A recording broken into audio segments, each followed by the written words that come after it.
ქედის სათემო რადიო, შენი ამბავი, ჩვენი ეთერი. აქ ქედა ლაპარაკობს, შენ უსმენ ქედის ხმას. ერთი წელი გევდა, რაც მე რაგბზე დავდიოდი, ხტები? მე 3 წელია დავდივარ უკვე. ბაღში რამდენი წელია ვიყავ? მე რა ვიცი. 4 წელია ხომ ვიყავ? მე რაგბში რამდენი წელია დადიხარ? ხოდა. მე უფრო დიდი ხანია დავდივარ და უფრო კარგად ვიცი, ხო? 4 წელი ვიყავ, 5 წელი კიდევ დემატა.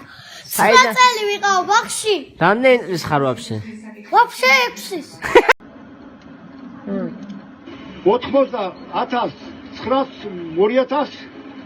1996-ში. მაშინ იყო 4 მეწილე, 5. აქედან 2 გარდაეცვალა 3, დარჩენილია 2. მივესალმები სათემო რადიო ქედის ხმის მსმენელებს. დღეს წარმოგიდგენთ პოდკასტს სახელწოდებით მათემატიკა ყველაფრის საფუძველია. თქვენ ნახეთ 2 ვიდეო, ერთով სახალისო, სასაცილო, მაგრამ ამ ვიდეოთი გვინდოდა გვეჩვენებინა, რომ მათემატიკა არ არის მარტო ანგარიში, შეკრება, გამოკლება და ასე შემდეგ. როცა მათემატიკას არ ახლავს გააზრება, ლოგიკური მსჯელობა, შეიძლება კონტექსტიდან ამოვარდნილი შედეგები მივიღოთ. სწორედ ამ თემებთან დაკავშირებით სტუმრად მყავს სტუდიაში დღევანდელი გადაცემის მონაწილეები. შეიძლება სუბიექტურობაში ჩამითვალონ ისეთი სტუმრები მყავს მოწვეული, მაგრამ გაგაცნობთ. პაატა აბაშიძე, ეს არის ჩვენი ქედელი პოეტი და ასევე სკოლის დირექტორი, თუმცა პოეზიის მხრიდან ისაუბრებს მათემატიკის მნიშვნელობაზე. ლეილა გორგილაძე, დაწყებითი კლასების მასწავლებელი და ჩემი პირველი მასწავლებელი და ცოტა ნერვიულობ ამ თვალსაზრისით. ნანა შარაძე, ქართული ენისა და ლიტერატურის მასწავლებელი, აქაც დიდ პასუხისმგებლობას გრძნობ, იმიტომ რომ ჩემი მასწავლებელი იყო და ასევე ბიცოლა, ცოტა სუბიექტური გადაცემა გამომდის. და რამი დიასამიძე, მათემატიკოსი. და სუბიექტურობა, იმიტომ რომ რამინი იმ გადაცემების უკან დგას, რომელიც აქამდე ჩვენ წარმოგიდგინეთ, ტექნიკურად მეხმარება მოხდეთ. მოგესალმებით, ძალიან დიდი მადლობა გადაცემაში მონაწილეობისთვის. მოდი მე ჩემს ადგილს დავიჭერ და დავიწყოთ ჩვენი საუბარი. ეს არ იქნება, როგორ თქვა, რაღაც ჩარჩოებში მოქცეული. საუბრობთ ჩვეულებრივად, თითქოს კამერები არ არსებობს. დავიწყოთ როგორ? აი ნახეთ ვიდეოები და ესეთი სასაცილო განცდები გვქონდა, რომ გაგვეცინა ბავშვი აშკარად აზროვნებს 5+4=9, თუმცა ამას არ მივა ლოგიკა. რომ 6 წლის არის და ამოვარდა კონტექსტიდან ზოგადად მათემატიკური გათვლები. დავიწყებ დაწყებითების მასწავლებიდან, იმიტომ რომ პირველ საფუძველიდან ვიწყება და დღეს თუ მე მათემატიკა მიყვარს, ვფიქრობ, რომ თქვენი დამსახურება. დიდი მადლობა. კარგად რომ ვარ. ჩანს რომ მიზანს მივაღწია, ეს ძალიან კარგია. ძალიან მადლობა. ზოგადად პირველ კლასელისთვის მათემატიკა მხოლოდ ციფრები არ არის. მათემატიკა ეხმარება ბავშვს აზროვნების დალაგებაში, ლოგიკური მსჯელობის უნარის განვითარებაში, მიზეს შედეგობრიობის დანახვაში და ამ უნარის განვითარებაში, თუნდაც მეტყველების, აი ლოგიკურად მსჯელობის უნარის დალაგებაში და ჩამოყალიბებაში. ზოგადად ბავშვები და მოსაკის ბავშვები ახლა სკოლაში რომ მოდიან, ამ ციფრებს, რიცხვებს მხოლოდ სახელმძღვანელოში არ ხედავენ. ხედავენ თუნდაც სახში კედლის საათზე ხედავენ სახელმძღვანელოში რა თქმა უნდა, ქუჩაში, მანქანის ნომრებზე და რაღაც და ფულთან დაკავშირებით და შესაბამისად ბავშვები ამას აკავშირებენ არა მხოლოდ საკლასო სივრცეში. უყურეთ, არამედ ხედავენ უკვე რეალურ ცხოვრებაში და აკავშირებენ ამას და ჩვენ ზუსტად ამას ვცდილობთ ჩვენ დაწყებითი კლასის მასწავლებლები, რომ აი ვასწავლოთ ბავშვებს, რომ მათემატიკა მათ ცხოვრების მანძილზე გამოადგებათ. ეხლა პირველ კლასელის ძალიან მარტივად ახდენს ყურადღების ფოკუსირებას და მარტივი ამოცანების შესწავლით, თამაშით სწავლების საფუძველი ბავშვები შეძლებენ ლოგიკურად იმსჯელონ და ისწავლონ ძალიან ბევრი რამ. აი თქვენი სასწავლო პროცესში მათემატიკა ხომ მესმის რომ გარდა სასკოლო პროცესისა სახლში ხედავენ საათზე, ფულზე, თქვათ განაწილების დროს და ასე შემდეგ. აი თქვენ რამ ხერხებს იყენებთ იმისას რომ ბავშვებს აჩვენოთ თვალნათლივ მათემატიკის მნიშვნელობა? სწავლაკეთებით. აჰა. ძალიან მნიშვნელოვანია. აი მე ერთ მაგალითს გეტყვით ახლა ასეც ქართულის განკვეთილზე ესეთი სიტყვა შემოვიტანე პირველ კლასში იყო ჭიამაია, ნახატიც იყო და ჭიამაია ტრაპარეტულად მეწერა. ბავშვებს ვეუბნები რომ ახლა განვიხილეთ წერია და რაღაც, მაგრამ ამ სიტყვაში კიდე სხვა სიტყვები იმალება. მოდი მოვწევთ. აი მხოლოდ რომ მეწერა და მეტი არაფერი ბავშვმა ვერ დაინახეს. შემდეგ მოვიდა მათემატიკის გაკვეთილი. იგივე დავალება შემოვიტანე მათემატიკის გაკვეთილზე. გავაკარი დაფაზე.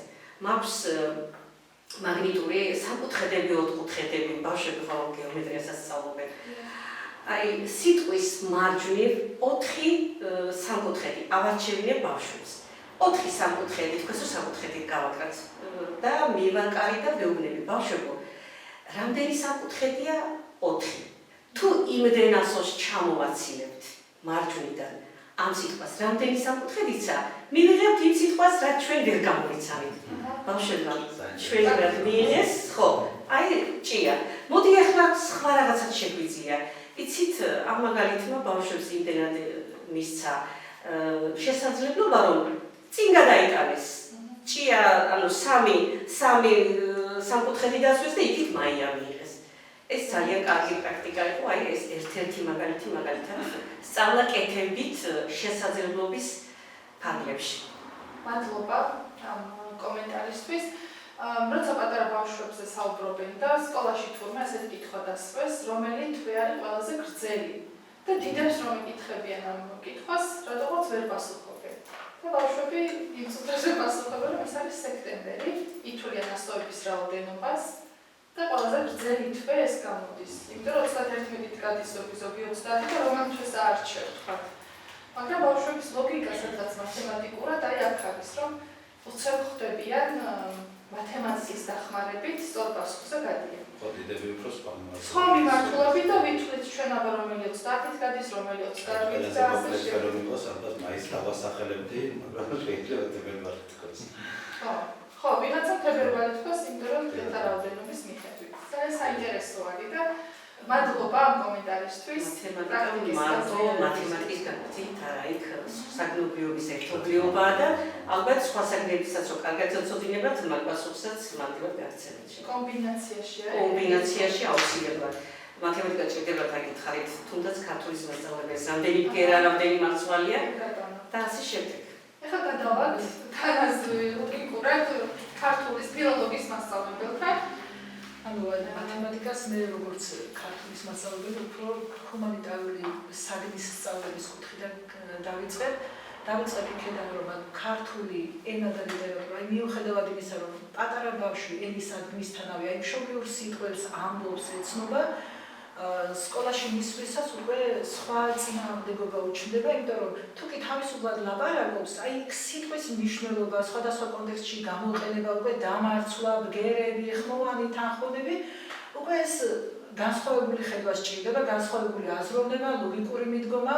ქართული არ არის მარტო როგორც ქართული და როგორც სალაპარაკო, არამედ ქართული არის ყველა სხვა დანარჩენი საგნის შესწავლის საფუძველი. იმიტომ რომ თუ კი მოსწავლემ, თუ კი ბავშვმა მისი მშობლიური ენა არ იცის კარგად, იმაზე ვერ დააშენებს ვერც ქიმიას, ვერც ფიზიკას, ვერც მათემატიკას. ამიტომ თავად და უმთავრესი ყურადღება ექცევა დაწყებით კლასებიდანვე ქართულს, რომ შემდეგ სხვა საგნების სწავლება დააშენოს. თანაც აი ქართული და მათემატიკა, მიუხედავად იმისა, რომ მკვეთრად განსხვავებული საგნები არის, სპეციფიკური საგანია ერთიც და მეორეც და ხშირად გაგვიდია, რომ აქვს მათემატიკური ნიჭი, აქვს ჰუმანიტარული ნიჭი. აი ამ კუთხითაც განსხვავებული საგნებია, მაგრამ მათი, აი ისინი პირველ რიგში ისწავლება მთელი 12 წელი, პირველი კლასიდან მე-12 კლასის ჩათვლით, სხვა საგნებისაგან განსხვავებით, იმიტომ რომ ზოგიერთი საგანი მერე შემოდის, ან შემდეგ წყდება რაღაცა, თუნდაც მუსიკა, ხელოვნება, ბოლომდე არის სწავლება, აი რუსული, შემდეგ შემოდის ქიმია, ფიზიკა, ბიოლოგია, ქართული და მათემატიკა, აი ამ კუთხითაც არის უპირველესი. თუმცა დღეს მათემატიკაზე ვაკეთებთ აქცენტს და მინდა რომ თქვენ საგანში მათემატიკას სადხედავთ. აი სად ვხედავ? ნებისმიერი ტექსტი, აღწერითი ტიპის ტექსტი, სადაც არის თქვათ რევაზ იანიშვილის დამრიგებელი ისწავლება და იქ არის მონაკვეთი, სადაც ავტორი გვეუბნება ერთ-ერთ მოქმედ პერსონაჟზე, რომ 5 წევრიანი ოჯახი ცხოვრობს 2 კვადრატულ, ისიც არასრულ 2 კვადრატულ ოთახში. და იქ აღწერილი არის აი რაღაც სხვა შიდა ოთახის სივრცე და აი ბავშვებს როცა ვეკითხები, აი საკლასო ოთახი საკმაოდ მოცულობითია ხომ სივრცე. და ბავშვებს როცა ვეკითხები, რომ აბა წარმოიდგინეთ ბავშვებო 2 კვადრატული ოთახი, ისიც არასრული 2 კვადრატული და 5 სული ამ ოთახში. აი წარმოიდგინეს და შემდეგ უფრო აი შთაბეჭდილება, ემოცია, თანაგრძნობა, თანაგარცდა უფრო განსხვავებული ხედვა. ნებისმიერ თემაში შეგვიძლია დავინახოთ მათემატიკა, ლოგიკური მათემატიკა. აი თუნდაც ვეფხისტყაოსანი რომ ავიღოთ, ორთავე ერთგან მოგული ყველა 10-ჯერ 20-ია, მაგრამ ავთანდილ 20 და უფროსი და უხოცია. აი ამცადაცაა ერთგვარი. და ზოგჯერ ბავშვები აი ამ ლექსისში ჩამჯდარ მათემატიკას, რატომღაც უცებ ვერ იძლებიან პასუხს და აი სხვადასხვა პასუხს ამბობენ და სწორ პასუხამდე აი X-საც გამოიყენებენ, რომ აი ზუსტი პასუხი მიიღონ. ბევრი მაგალითია იმისა, რომელიც ჩაშლილი, აი თუნდაც საერთოდ არ არის ახლა ვთქვათ მათემატიკური ანგარიში ქართულის გაკვეთილზე სავალდებულო და საჭირო, მაგრამ ლოგიკური აზროვნებისათვის, მიზეზშემდეგობრივი კავშირისათვის, მსჯელობისათვის ერთ საგანში, კონკრეტულ საგანში შესწავლილი ცოდნის ინტეგრირება მეორე საგანში ეს აუცილებელია. ჩვენ გასულ წლებში სკოლაში ჩავატარეთ, აი ამ 2 საგნის ინტეგრირებული სასკოლო ღონისძიება, სადაც აი ამ სხვადასხვა ლიტერატურული ნაწარმოებები და ნამოკრებები ჰქონდა ტექსტები და შემდეგ აი მათემატიკური გამოანგარიშებები, რომელიც ძალიან საინტერესო იყო. რაკაც თუ გაგვიზიარებთ, გარდა თქვათ იმ ვეფხისტყაოსნიდან იყვანილი. კი ბატონო, აი შემიძლია აი დავასურათე. აი ეს დამრიგებელი უკვე აღნიშნე. ანუ დღეს ჰქონდა წრიული ფორმა, რომლის რადიუსი უდრიდა 3 კილომეტრს, ანუ ერთ-ერთი ტექსტიდან არის. დღის ერთ მხარეზე კურდღელი იყო, რომელიც უნდა გამოქცეულიყო დღის ერთი ნაპირიდან, გაერბინა წრის ცენტრზე და აი ტყიდან გამოსული მოპირდაპირე ნაპირზე უნდა აღმოჩენილიყო. და აი ასეთი ეს გადავაკეთეთ და კითხვა დავსვით ასეთი, რომ რამდენ წუთში გავა კურდღელი ტყიდან, თუ ის ყოველ 3 წუთში 2 კილომეტრს გარბის. და ბავშვებს ეძლეოდათ დრო, ფიზიკაც შემოდის. გეომეტრიას შეგნით ტელეფიგურები წერეს. მანძილის გამოთვლა რა კომპლექსური კომპლექსური აი ამ საგანს ინტეგრირება ერთი კონკრეტული საგნის, ანუ თუნდაც იმავე საგნის სხვა ნაწარმოებში შესწავლილი და რაღაცა ინტეგრაცია საჭიროების დროს. ბევრი ასეთი აი წუნა და წრუწუნას მაგალითები გვყავდა, რომ აბა ეგეც გაგვიზიარეთ. აი თამები წუნა და წრუწუნა გზაზე მიდიან, წუნა ეუბნება წრუწუნას, მე წამოვიღებ ხელჩათას, თუ შენ ხელში აყვავილი წამიყვანო. ხელჩათა იწოდის 70 გრამს, წუნა კი 300 გრამს. და ეს იყო ამოცანის პირობა. თუ წრუწუნა დათანხმდება, მაშინ რა ტვირთს წაიღებს წუნა და რა ტვირთს წრუწუნა. აი ბავშვებმა საკმაოდ კარგად გაართვეს თავისუფლად განსხვავებით, რა თქმა უნდა. ბევრი ასეთი მაგალითი, რომელიც ახალისებს. ან თანამედროვე გადასახებიდან, რომ აი რა შეჭირდება ბავშვს თქვათ ეს ანგარიში, აი ან ლექსის დაზეპირება. მეტყველებას ავითარებს, ლოგიკურ აზროვნებას ავითარებს, მსჯელობის უნარს ავითარებს, მიზეზშემდეგობრივი კავშირია, რა თქმა უნდა, მიზეზშემდეგობრივი კავშირია. ანუ მარტო ერთ ვიწრო ჭრილში არასდროს არ მოიაზრება ერთი კონკრეტული საგანი. ბევრი კუთხით შეიძლება ჩაიშალოს. ეხლა მალე ქართული რომ ამოვწუროთ, აი ლექსში პრინციპში თქვენც გითხავთ ამას, მაგრამ ცნობილი პოეტების ლექსებში მათემატიკა აი თმში დაწყებით კლასებიდან ისწავლება მარცვალი. აი ლექსი, რამდენ მარცვლიანია ლექსი.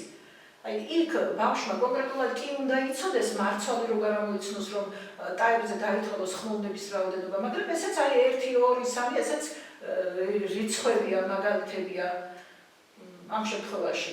თვითონ ნადირობის სცენაც ხალხს ნადირობის სცენაც კი, აი გამოამგარიშოს. მოდი რა მის ბოლოსთვის შემოვინახავთ რომ ერთგვარად შეაჯამოს თქვენთან გადმოვა როგორც პოეტი და პატარკეთვარი ფილოლოგი. ერთ გადაცემას რადიოსასმასეც მოვასმენია ჩვენს მსმენელებს, მაგრამ ეს გვესაუბრება უფრო საკრატის როლზე.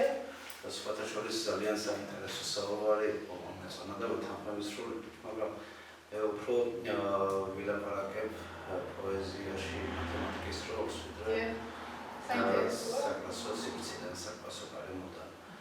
ჯერ კიდევ 19 საუკუნეში გამოჩენილი რუსი მწერალი ტოლსტოი ამბობდა, რომ მათემატიკა მხოლოდ ანგარიში არ არის, მათემატიკა არის აზროვნება, გეხალიფებს აზროვნებას ზოგადად და რაც დავეთანხმდი და ვიტყვი, რომ ყოველდღიურ ცხოვრებაში აბსოლუტურად ყველგან გჭირდება, აი სიზმარშიც გჭირდება, რომ ლოგიკური აზროვნება იცოდე და როგორ დააღწიო იმ ხოშმარულ სიზმარს თავი მაგალითად. აი ამას წინათ გადავეყარე, მინდა ტელეფონი მოვიშველი. გადავეყარე ერთ ასეთ საინტერესო ფოტოს სახით და რომ დავაკვირდი, აი ფოტოზე რა არის, ჩვეულებრივად ციფრები, რიცხვებია გამოსახული და ზევიდან აწერია ამ თითო სტროფად არის აღებული და ზევიდან აწერია ავტორები ნიკოლას ბარათაშვილი, შოთა რუსთაველი და რაღაც. დავინტერეს კი პირველი რეაქცია იყო, რომ ვერ გავიგე ვერაფერი, უბრალოდ ჩავწვდი და მე მოვაჩინე, რომ ეს სტილი წერის ეს მანერა და ეს ტემბრი თითქოს გაგიცოცხლდება პოეტის თვალზე, მართლაც ამ პოეტებს ახასიათებ და მოდი თქვენს ნაბართვით ვაკვირდებით, ხოლმე შოთა რუსთაველის ნებისმიერ სტროფს ვიღებთ და 16 მარცვლით არის დაწყობილი მთლიანად ხალხსანი, ხო? მოდი წავიკითხო და დავაკვირდეთ რიცხვს და ციფრებს ხოლმე და არანაირი მქონდა მეც. ეცდები ხო იმ ინტონაციით წავიკითხო როგორც წერდნენ ეს პოეტები. 1 2 3 4 9 17 22 118 მილიონი 452 6 2 0 5 7 722 1001 100 1162 რომელი ავტორისაა? ავტორი ხო მინდა თავისუფლად საინტერესო. 16 მარცვლიანი. მაშინ შოთა შოთა ხუთაბერულობას როგორც ვიცით ძალიან მოკლე მარცვლე ინტონაცია 112 15 27 9 195 1028 ძალიან მოკლე ძალიან და გალაქტიონი რომ მოვახსენოთ შეიძლება 912 16 6 12 802 311 126 019 1102 აჰა, ეს გალაქტიონი. ეს და ზოგადად რა ეს კი სახალისოა, მაგრამ აი ავტორიც რომ არ მიეწერათ ამ ფოტოებზე და ამ ციფრებზე დარწმუნებული ვარ რომ ინტონაციურად მიხვდებოდი ქართულის მასწავლებლები კაი კითხვერიც არა მაინც აუცილებელი ფილოლოგი კაი კითხვერი მიხვდებოდა ამ ინტონაციით თუ რომელი პოეტს რომელი სტილი არის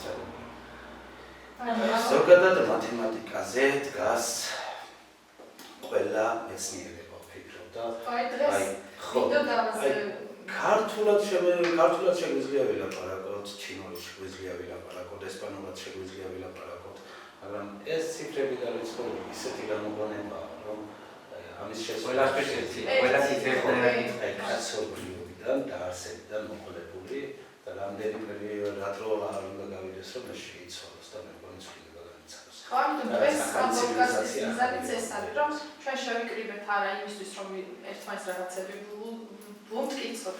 ერთ აზრზე ვართ ყველა, რომ მათემატიკა არის ახლა გამახსენდა ლექსის ინტონაციას, მუსიკალურობას, ჟღერადობას, რიტმულობას, აი მათემატიკური გადასახედიდან ოქროს კვეთა ქვია ამას. ხელოვნებაშიც არის, იმიტომ რომ განაწილებულია აი სახე, პორტრეტი, რომ აი თქვა შუბლი პროპორციები არის განაწილებული. ისევე როგორც ლექსის გარითმული ლექსი. ლექსის რიტმულობა დამოკიდებულია როგორც ქრისტე ცენტრშია და ცენტრშია პროპორციულად განაწილებული და გვერდით მარცხნივ და მარჯვნივ თავისი მოწაფეები, ხო? აი ეს განაწილებული არის ზუსტად.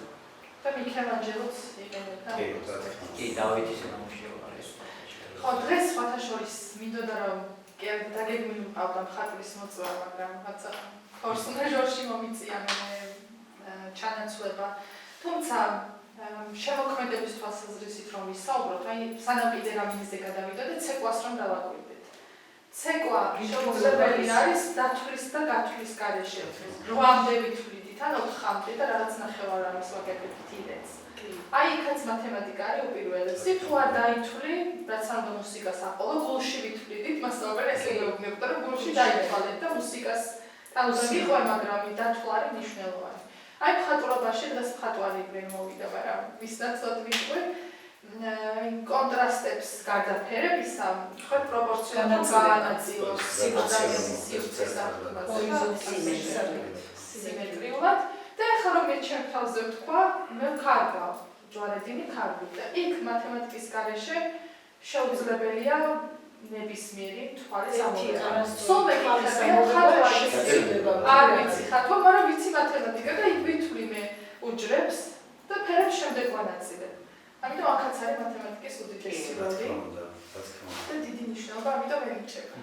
ხო, დღეს ისე გამოგვდის საუბარი, რომ მათემატიკა ამოსავალი წერტილია და ახლა რამინის მოусმინოთ, რას იტყვის?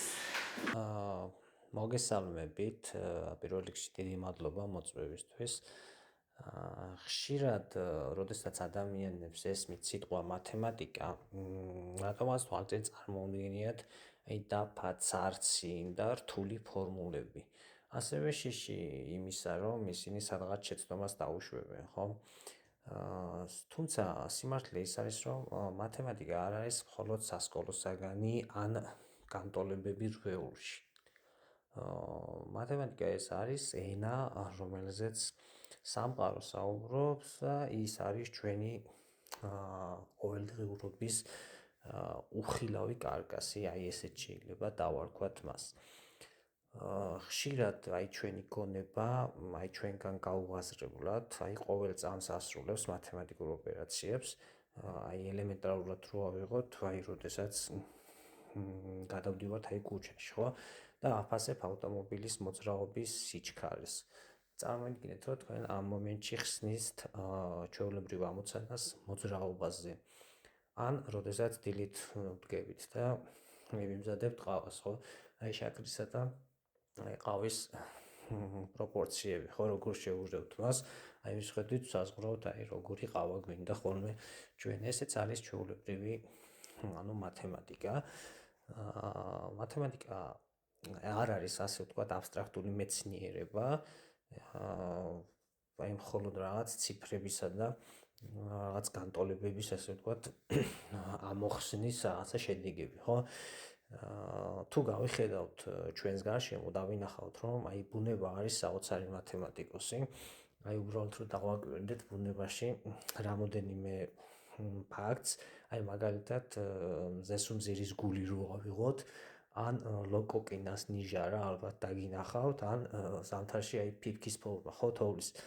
მარტივად დაინახავთ, რომ ეს არის გეომეტრიული სრულყოფილება და ბუნებაშიც აი ხშირად ხდება აი ეს მათემატიკური ფიგურები თუ სხვადასხვა სიმბოლოები, ხო? მათემატიკა არის ფუნდამენტი მაგალითად ფიზიკისა, ხო, სადაც არის მათემატიკა პირდაპირ მოქმედებაში. თუ ავიღებთ ქიმიას, სადაც არ ვიცი ელემენტების პროპორციები, ხო, მთლიანად არის მათემატიკა. ბიოლოგიასაც თუ შევხედავთ, აი ჩვენთვის, არ ვიცი, ყველასთვის დაცნობი დნმ-ის სტრუქტურა, ხო? მთლიანად ისეთი გეომეტრიული ფორმა აქვს, რაღაცა სრულყოფილი, საოცარი. დღეს ჩვენ აქ ვსაუბრობთ, აი ყველაფერს ხო ეს ხა ჩვენ მათემატიკის გარშემო ვსაუბრობთ, ინტერნეტით ვრცელდება, ხო, ეს ინფორმაცია, ესეც მხოლოდ იმიტომ არის შესაძლებელი და იმიტომ ხდება, რომ ვიღაცამ ორობითი კოდი ნულები და ერთიანები შექმნა და ინფორმაციის გადაცემის სისტემა აქცია, ხო, ეს ყველაფერი და რომ შესაძლებელი გახადა, ასე ვთქვათ, რომ ჩვენი ხმა ვიღაცისთვის მიგვეწვინა, ხო? ხშირად ალბათ გონიათ, რომ დაიგულისხმება, რომ აი მათემატიკა ხელოვნების რაღაცა ანტიპოდებია, ხო? თითქოს სხვადასხვა მეცნიერებებია და ერთი თითქოს ძალიან კაც სიზუსტეს მოითხოვს, მეორე კიდე რაღაცა შემოქმედებითი უნარების, რაღაც იმპროვიზაციული უნარების არსებობას, ხო? თუმცა სინამდვილეში ალბათ ხელოვნებაში გვხვდება აი ყველაზე ნათლად და კარგად მათემატიკა, ხო? შეიძლება ესე ვთქვათ, რომ მათემატიკა და ხელოვნება აი არიან ტკუპი ძმებიც კი. აი მუსიკა რო აიღოთ, ხო? მუსიკის რიტმი და სიხშირე, აი შესაბამისად არის ასევე მათემატიკა. თუ გავიხსენებთ, აი ერთი მათემატიკოსი პითაგორა ამბობდა, ძალიან ნიჭიერი მათემატიკოსი, რომ რიცხვებიო მართავენ ჰარმონიასო. როდესაც ჩვენ ვუსმენთო რაიმე სასიამოვნო მელოდიასო, ჩვენი ტვინიო ქვეცნობიერად ითვლისო ინტერვალებსო, ბგერებს შორის. მუსიკაც შესაბამისად შეგვიძლია ჩავთვალოთ მათემატიკას, რომელსაც აი ჩვენი გონება შეიგრძნობს, ხო შემდეგ. თუ განვიხილავთ მხატვრობას და არქიტექტურას, მაგალითად ლეონარდო და ვინჩიდან დაწყებული თუ დავიწყებთ, თანამედროვე გრაფიკული დიზაინერები დასრულებული, ყველა იყენებს გეომეტრიულ ფორმებს სილამაზის შესაქმნელად, ხო? აი ცნობილი ოქროს კვეთა იგივე რო ავიღოთ, რა ვიცი, აი ძალიან ბევრი მხატვრების ნამუშევრებში გვხვდება და აი სპორტით წარმოუდგენელია, ეხლა სპორტი და მათემატიკა რა შუაშია, მაგრამ აი წარმოგიდგენთ ფეხბურთელი, რომელიც აი ჯარიმას ასრულებს და აი ბურთის ტრაექტორია, ეს წარმოადგენს აი პარაბოლის გრაფიკს და იმისათვის რომ გოლი გაიტანოს ფეხბურთელმა, აი წამის მიასეჭი უნდა გათვალოს, დარტყმის ძალა, კუთხე, ქარის სიჩქარე და ასე შემდეგ, ხო? აი იდეალურად რო შეასრულოს აი ეს ჯარიმა. საბოლოო ჯამში მოდი გავაკეთოთ ესეთი დასკვნა, რომ მათემატიკა არ არის მხოლოდ ციფრები, ეს არის აზროვნების წესი და ის გვასწავლის ლოგიკას, კრიტიკულ აზროვნებას, პრობლემის ნაწილებად დაშლას და გადაჭრას. ამიტომ, როდესაც ასე ვთქვათ, შევხედავთ შემდეგ ჯერზე ეკუჩეში რომ გავივლით და შევხედავთ, არ ვიცი, ხიდს თუ მოусმენთ რაღაცა სიმფონიას, უყურებთ ფეხბურთს, არ ვიცი, გვახსოვდეს ალბათ, რომ მათემატიკა დგას აი ამ ყველაფრის უკან და ეს არის უნივერსალური ენა, რომელიც ქაოსს აქცევს, ასე ვთქვათ, წესრიგად, ხო? და მათემატიკა არის ყველგან და მთავარია ჩვენ ვისწავლოთ მისი დანახვა. ამიტომაც, არცი მოუწოდებ, არცი ახალგაზრდებს, ვინც ჯერ კიდევ ფიქრობს, რომ მათემატიკა ეს არის რაღაცა ძალიან რთული მეცნიერება და მისი სწავლა არ შეიძლება. სინამდვილეში ის არის ძალიან მარტივი და სასიამოვნო მეცნიერება. ამბავი და გავიხსენო. ანუ ჩემი გადაცემები ხომ შინაურულია ყოველთვის და ახლა ჩვენი ამბავიც მინდა გავიხსენო. და სანამ ამ გადაცემას ვაწყობდით და ვგეგმავდით, ერთ-ერთი ჩამწერ შტატივი ქვია მგონი. არის დამონტაჟებული თარაზო. და აი მე თქვი ახაც მათემატიკა მოგირებდი, რომ ზუსტად გასწორდეს კამერა, აი ახაც მათემატიკა არის საჭირო. ასევე მედიცინას რომ გადავამოვლოთ თვალი, ანალიზის შედეგები. იქაც მათემატიკა არის. აი რაღაც ანალიზი ჩააბარეთ, რაღაც მაჩვენებელი საშუალოზე დაბალი, აი იქაც მნიშვნელოვანი არის სფეროში. ყველა რენტგენის მექანიკა ფიზიკაა რაღაც ჩართული, თუმცა მათემატიკური გაფრთხილებით რენტგენის შედეგობა არქიტექტურა და შეხედულება მათემატიკას. მათემატიკა ციფრები არ არის რეალურ ცხოვრებაში. მადლობა ასეთ ჩართულობისთვის, აზრების გაზიარებისთვის და იმისთვის, რომ ხართ მოსწავლეების განვითარების სადარაჯოზე და მიუხედავად იმისა, რომ პოეტი ხარ, ფილოლოგი ხარ თუ ასე შემდეგ, მათემატიკის როლსაც აჩვენებთ თქვენს მოსწავლეებს. უღრმესი მადლობა იმედი მაქვს ჩვენს მსმენელებსაც ეს ჩვენ პოდკასტი მოეწონებათ და ასე გავაგრძელებთ. კიდევ მოგიწევთ სხვა საინტერესო თემებზე სასწაულად. მადლობა, თავმშვიდობები ჩემს რადიო მსმენელებსაც, მომავალ